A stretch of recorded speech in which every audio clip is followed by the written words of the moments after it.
You just made me think of all those times I've done a Zoom where I've been wearing underwear. Going, remember not to stand up.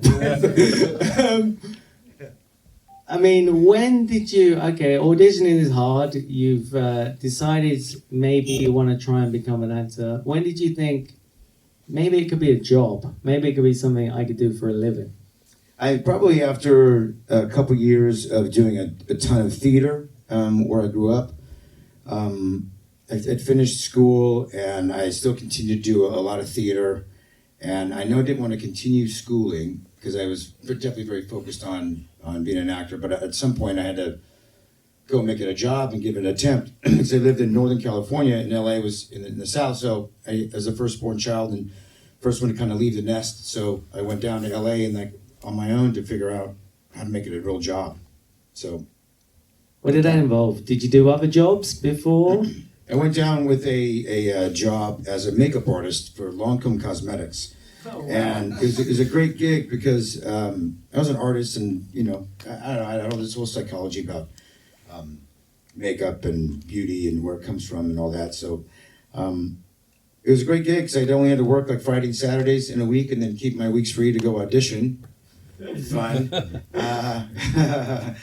And figure out, life from there, and just kind of, to kind of keep rolling the dice and trying to see what's throw things against the wall, see what sticks. I need a little bit of foundation on my nose. I'm sure somebody can help you with that. I'm tired. Do you think working as a makeup artist did it give you any access in any way? Did it help you get into the business? Was it one of those jobs where we hear people are waiters because they want to get another job? Yeah, well, I think that's just waiters and bartending. Those are all just easy gigs and night gigs as well. They can get paid okay. People are just trying to survive, right? Actors or struggling artists.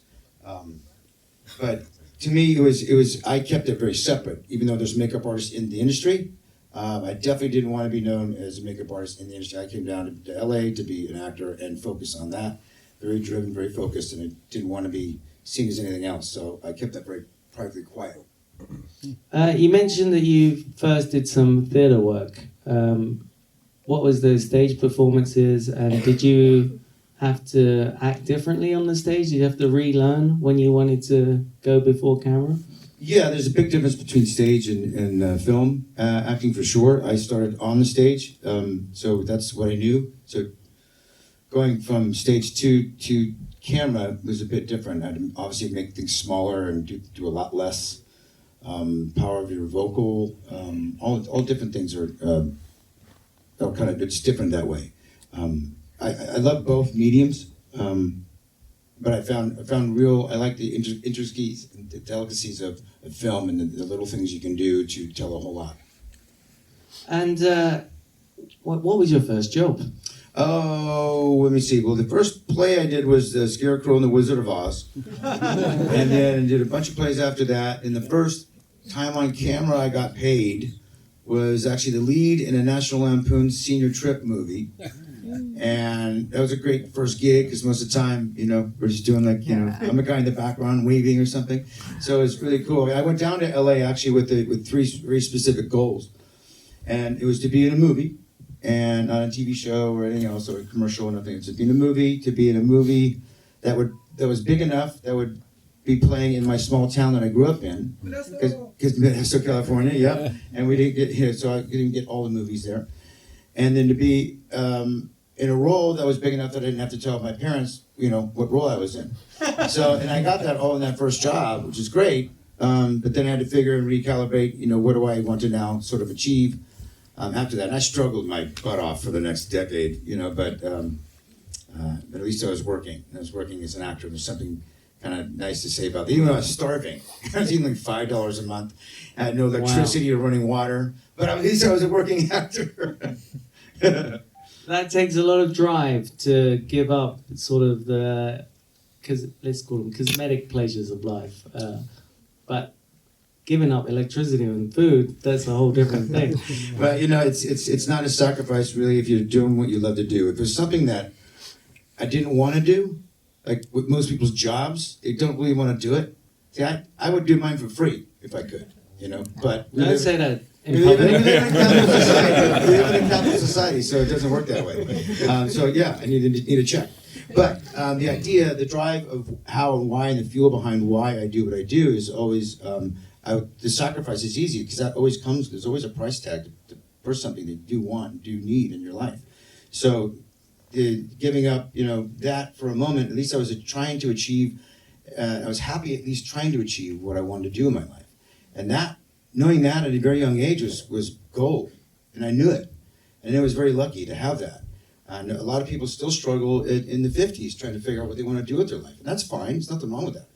But I was very, very blessed to be focused and be driven and be in love with what I do and still continue to do in my life. It's part of my life, you know. It's like an appendage. You know, my job is not a job. It's just how I live, like in a carnival. You know, we go town to town, and here I am in Saudi, and you know, it's a moving carnival act, and it's beautiful. It's artistic. It's a shared experience. It's like a dance. It's beautiful. There's, you know, we talk and you listen, maybe, and then, or like if there's a band up here, we play music and you dance, or it's a shared experience. If it's a film, then there's audience to it.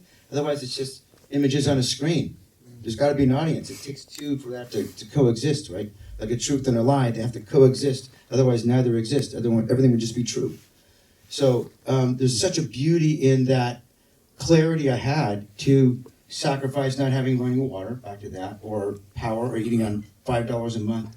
I knew it's temporary. Like couldn't do it for very long, maybe a year and a half it was. But I knew at some, at least my mom was very concerned. I said, "Don't worry, Mom, it's fine because I'm doing what I love to do in my life. Like I'm happy. Like I don't like starving. It sucks, right? It's not great, you know." Yeah, it wasn't great, but it was worth it. But it's worth it in the end, right? It's worth it. I'm glad that I didn't know anyone who had to go on a date with you when you had no running water. I had no time to date, man. Who was I going to date anyway? I was married to my job, my career. I was very focused, you know. I'm asking all these questions because in Saudi Arabia, the industry is very new. And all of a sudden, acting is a profession that's possible, especially cinema acting. Yeah. And a lot of people don't know what it means or what it takes to become an actor. And often we see things like maybe you need to go to an acting coach or an acting school. Are they things that you would counsel people to do? I mean, me personally, I don't know. Probably not. I don't get the time. But I do love the idea of it. I have the capability to. I just don't think I could spend my time doing it. I think there's lots of avenues for people. I mean, to try stuff. I mean, this is a very new industry here. I think it's really, really amazing that it's happening here. It's opened up a lot of wonderful opportunities. I mean, the opportunity for me to come here exists now, right? And now there's cinema here in this country. Fantastic. I think it's pretty exciting. This is like we're budding at the precipice of like a big shift here. I think there's supposed to be 2,500 screens in the next 5 years by 2030. Like that's huge, man. That's huge. And if any country can kind of do that, move that fast, move the needle that fast, I think it's Saudi Arabia, man. I'm pretty excited to see what happens here.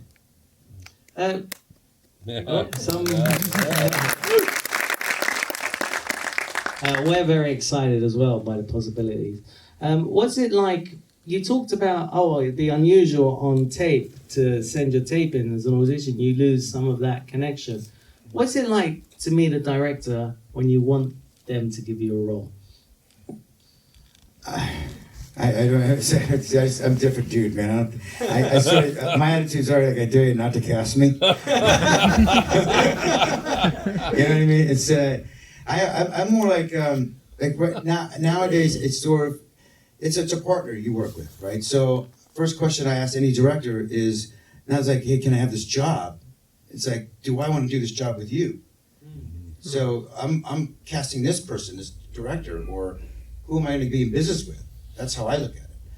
I always kind of have in that way. So, because it is. So I ask like any director, you know, how do you want the audience to feel at the end of the movie? Do you want them, the couple, to walk out of there and argue about the different endings or things? Do you want them to sit there and cry through the credits? Do you want them to sit quiet, alone, and be inward and thoughtful about the ending? Or do you want them to be laughing and skipping out and like, can't wait till the part 2 comes out? Or how do you want them to feel, you know? It's a really interesting question to ask, because then you get the audience involved, where they're really trying to go with this thing. Or if they don't know the answer, then I ain't doing that movie. It's just that simple. If you don't know how you want the audience to feel, then what the hell are we doing here? Because it takes a lot of effort. I think anybody knows that does film. It's a huge Herculean effort. A small city comes together to try to tell this narrative. It's a lot of work, and a lot of times it fails.